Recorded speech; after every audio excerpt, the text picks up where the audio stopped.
done a lot of good work over the last couple of days. Being at West Point yesterday was incredible, what incredible people they are. And I think it was a very big success, and it was an honor to be there. Very importantly, we had some very good talks with Iran yesterday and today, and let's see what happens. But I think we could have some good news on the Iran front. Likewise with Hamas on Gaza. We want to see if we can stop that, and Israel. We've been talking to them, and we want to see if we can stop that whole situation as quickly as possible. But having to do with nuclear, we've had some very, very good talks with Iran, and I don't know if I'll be telling you anything good or bad over the next 2 days, but I have a feeling I might be telling you something good. We've had some real progress, serious progress. On any other front, I don't know. Do you have any questions? Do you have a message for the Senate? A lot of Republicans have said there are going to be significant changes to the budget bill. Well, I want the Senate and the senators to change, to make the changes they want, and we'll go back to the House and we'll see if we can get them. In some cases, those changes maybe are something I'd agree with, to be honest. It happens. But we've had a very good response from the Senate, and I don't know how Democrats can't vote for it. If they don't vote for it, they're talking about a 68% tax increase. Remember that. If the Democrats don't vote, it's a 68% tax increase, which is ridiculous. And one of the things that's being covered indirectly is the fact that we'll be lowering the cost of drugs from 50 to 85% under Trump. And it's going to have indirectly something to do, not directly, but indirectly something to do with the bill, the one big, beautiful bill. And it is a big, beautiful bill. And so I think the Senate is going to get there. I hope they're going to get there. I think they're going to have changes. Some will be minor and some will be, fairly significant. But we've been working with the House all the way up. They've been working together. And the Speaker has been working with the leader of the Senate. And, they've done a great job. John Thune and Mike Johnson have done a fantastic job. They've been working together all the way up. So hopefully that'll be fine. President Trump, Andrew Cuomo, he's under federal investigation. Do you have a comment on that and how that should impact the mayoral election coming up? No, I was surprised. I didn't know exactly. I just read about it just like you did, having to do with Andrew. I've known Andrew, and we've had an on-off relationship. He was saying the greatest things about me. I'm the greatest president, etc. And then the next day it hit us. But I did a lot for them. I brought in the ship during the COVID crisis. I brought in the Mercy ship, and I built about 3,000 units in the Javits Convention Center, and he didn't use them. I don't understand it. He wanted them, but he didn't use them. But I hope it's going to be okay. I hope it's not going to be serious for him. Let's see what happens. You spoke to European Commission President von der Leyen. Did you discuss the 50% tariffs, and did you agree to release? She just called me, as you know, and she asked for an extension on the June 1st date.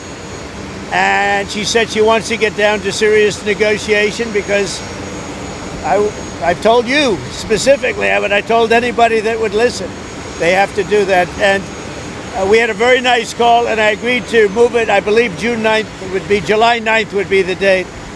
That was the date she requested. Could we move it from June 1st to July 9th? And I agreed to do that. And that she said we will rapidly get together and see if we can work something out. Another question, you announced on Friday about U.S. Steel and Nippon Steel. Yeah. What will the ownership structure look like? What made you satisfied about that? It'll be controlled by the United States. Otherwise, I wouldn't make the deal. I went to the unions, to all of the local unions. They all wanted it. And I'm doing it because all of the congressmen came in, about 5 of them, and the others, I understand, are in concurrence, and they asked that I do it. Everybody seems to want it, and we'll see. I mean, we'll see what the final is. But they're going to invest billions of dollars in steel, and it's a good company. Nissan's a very good company. We'll see. But it's an investment, and it's a partial ownership, but it'll be controlled by the USA. President Trump, on Saudi Arabia, you came back with a lot of investments. There's an American who's stuck there facing a trial for tweets. His family want you to intervene and ask the Crown Prince to let him go. What do you think about that? I haven't heard about it at all. If you give me the information on the plane. Are you on the plane? Give me the information. I'll see what I can do. Do you think he's okay? I'm a reporter. I can't take it. Are you giving a recommendation? No, I'm not. Okay. Well, then maybe I won't do it. I don't know. You tell me the way you posed the question. I thought you assumed he was okay. What did he do supposedly? He sent some political tweets about Saudi Arabian politics. Were they bad? He said he approved of renaming a street in D.C. It was fairly innocent stuff by American standards. Let me take a look. President, can you provide us an update on Russia and Ukraine as well?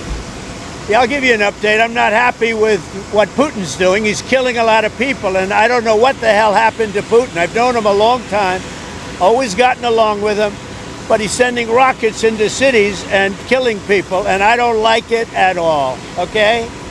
We're in the middle of talking, and he's shooting rockets into Kiev and other cities. I don't like it at all. Mr. President, what do you want to do about And that? I'm surprised. I'm very surprised. We'll see what we're going to do. What am I going to tell you? You're the fake news, aren't you? You're totally fake. All right, any other questions? I don't like what Putin is doing, not even a little bit. He's killing people. And something happened to this guy, and I don't like it. And can I follow up on that? A Russian commander reportedly said that Putin was almost caught in the middle of a drone attack from Ukraine. So do you have any I haven't heard that, but maybe that would be a reason. I don't know, but I have not heard that. President Trump, Secretary Hegseth's acting chief of staff is a Biden administration holdover who has said some very critical things about you and Vice President Vance. Do you have thoughts on that? Who is the chief of staff? Ricky Faria. I have no idea who he is, but if he did say that, I would recommend that we don't take him. I mean, if he did say something like that, I would recommend we don't take him. But let's see. I'll take a look. Korea, I'll check it out. Yeah. On Harvard, do you think you'll come for their endowment in any way or go after financial aid? Well, look, part of the problem with Harvard is that there are about 31%, almost 31% of foreigners coming to Harvard. We give them billions of dollars, which is ridiculous. We do grants, which we're probably not going to be doing much grants anymore to Harvard. But they're 31%, but they refuse to tell us who the people are. We want to know who the people. Now, a lot of the foreign students we wouldn't have a problem with. I'm not going to have a problem with foreign students, but it shouldn't be 31%. It's too much because we have Americans that want to go there and to other places, and they can't go there because you have 31% foreign. Now, no foreign government contributes money to Harvard. We do. So why are they doing so many? Number one. Number two, we want a list of those foreign students, and we'll find out whether or not they're okay. Many will be okay, I assume, and I assume with Harvard, many will be bad. And then the other thing is they're very anti-Semitic. Everybody knows they're anti-Semitic, and that's got to stop immediately.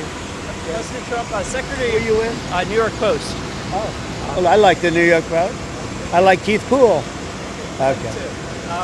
So, Now Secretary I'm going to be nicer to him. I didn't know he was with him. Go ahead. Secretary Bessent has said that we don't need to return textile manufacturing to the United States. How do you see, like a lot of your reciprocal tariffs are pretty big on those low-income countries? I tend to agree. We're not looking to make sneakers and T-shirts. We want to make military equipment. We want to make big things. We want to do the AI thing with the computers and the many elements. But the textile, I'm not looking to make T-shirts, to be honest. I'm not looking to make socks. We can do that very well at other locations. We are looking to do chips and computers and lots of other things. And tanks and ships, meaning ships, yeah. You mentioned you were happy with the talks with Iran. Will there be another round of talks soon? Very soon. The Iran talks, I can't tell you what's going to happen tomorrow. I can tell you the Iran talks have been going very well. And you said you're unhappy. And I'd love that to happen because I'd love to see no bombs dropped and a lot of people dead. I really would like to see that happen. And I think there's a good chance that it could happen. You mentioned you're unhappy with President Putin. You've talked before about putting more sanctions on Russia. Is that something you're considering more serious? Absolutely. He's killing a lot of people. I don't know what's wrong with him. What the hell happened to him, right? He's killing a lot of people. I'm not happy about that. Go ahead, what else? Anything else? There was just a person arrested for attempting to apply in Israel to throw Molotov cocktails at a U.S. Embassy office in Tel Aviv. Yeah. The person also reportedly, who's a dual German-U.S. citizen, issued threats against your life. If you Against my life? Against your life, yes, sir. We've got a lot of them around. We've got a lot of sick people around. Thank you very much, everybody. Thank you. Prepárate para viajar con nosotros. Muy pronto, un reportaje exclusivo desde Dubái. Te llevaremos a descubrir el jardín de flores más grande del mundo. Un parque temático que reúne culturas de 90 países en un solo lugar. Recorreremos los importantes rascacielos de Downtown Dubái y subiremos hasta lo más alto del planeta en el edificio más grande del mundo, el Burj Khalifa.